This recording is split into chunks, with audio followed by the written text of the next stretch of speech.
ये है talks news network और आप देख रहे हैं पॉलिटॉक्स, राजनीति का कच्चा चिट्ठा। अगले साल 2023 के विधानसभा चुनाव में बड़ा चुनावी मुद्दा बनने जा रही प्रदेश के 13 जिलों में पेयजल और सिंचाई के पानी की पूर्वी राजस्थान नहर परियोजना को लेकर मोदी सरकार और गहलोत सरकार अब आमने सामने होती नजर आ रही है। केंद्रीय जल शक्ति मंत्रालय के सचिव ने मुख्य सचिव को चिट्ठी भेजकर गहलोत सरकार द्वारा शुरू किए गए ईआरसीपी के काम रोकने को कहा है।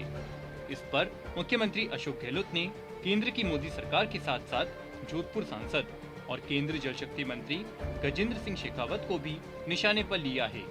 सीएम गहलोत ने कहा कि केंद्र सरकार के जल शक्ति मंत्रालय ने राजस्थान सरकार को पूर्वी राजस्थान नहर परियोजना का काम रोकने के लिए कहा है, लेकिन राज्य सरकार इस परियोजना को चालू रखेगी।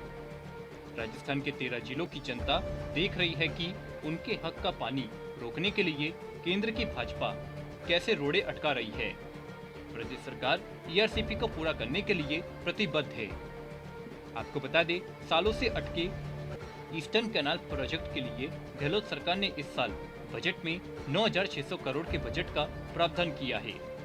इस योजना के लिए एक डैम बनाने का काम भी शुरू हो चुका है।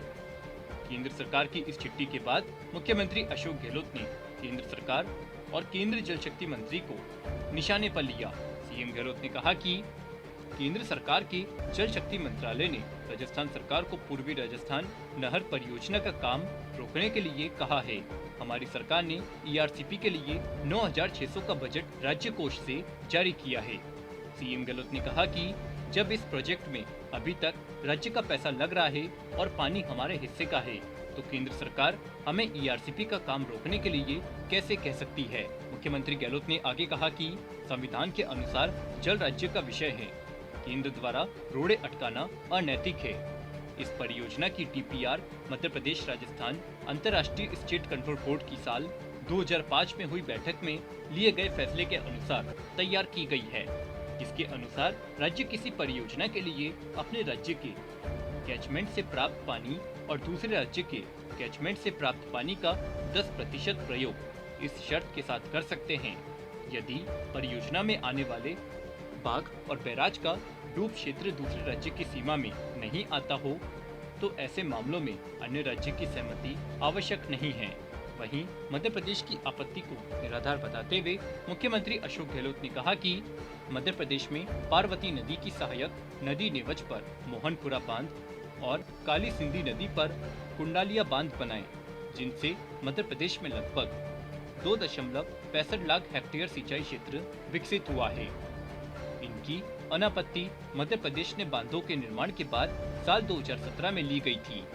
मध्य प्रदेश की ईआरसीपी पर आपत्ति निराधार है। मध्य प्रदेश ने 2005 की बैठक के फैसले के अनुसार ही अपनी परियोजना बना ली और जब राजस्थान की बारी आई तो रोड़े अटकाने का काम किया। इसकी डीपीआर अंतर्राज्यीय स्टेट कंट्रोल बोर्ड की बैठक के फैसले और केंद्रीय जल आयोग की वर्ष 2010 की गाइडलाइन के अनुसार तैयार की गई है। पॉलिटॉक्स ब्यूरो, जयपुर। ये है टॉक्स न्यूज नेटवर्क और आप देख रहे हैं पॉलिटॉक्स, राजनीति का कच्चा चिट्ठा।